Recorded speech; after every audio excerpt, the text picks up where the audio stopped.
Neymar কি তবে 2026 football বিশ্বকাপ থেকে বাদ পড়তে যাচ্ছেন? কোটি কোটি ব্রাজিল ভক্তের রাতের ঘুম কেড়ে নেওয়া এই প্রশ্নের উত্তর এখন লুকিয়ে আছে ব্রাজিলের মেডিকেল ক্যাম্পে। গত 17 মে নিজের সিনেমার সন্তোষের হয়ে খেলার সময় হঠাৎ মাটিতে লুটিয়ে পড়েন নেইমার জুনিয়র।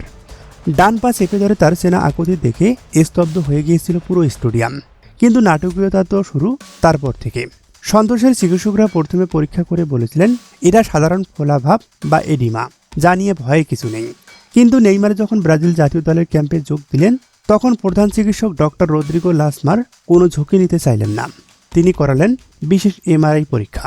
আর সেই রিপোর্ট আসতে না আসতেই মাথায় আকাশ ভেঙে পড়ল সেলেসাউদের।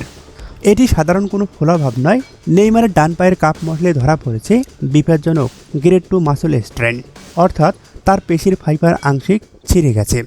চিকিৎসকদের সোজা কথা, এই চোট কাটিয়ে উঠতে অন্তত 2 থেকে 3 সপ্তাহ কমপ্লিট রেস্ট থাকতে হবে।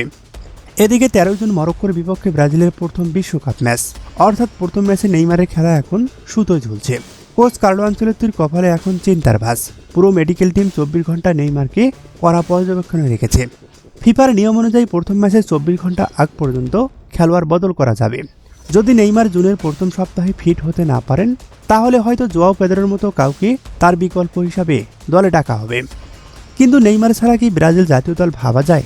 হেক্সা জয়ের মিশনে নেইমার কি পারবেন অলৌকিক কিছু করে মাঠে ফিরতে?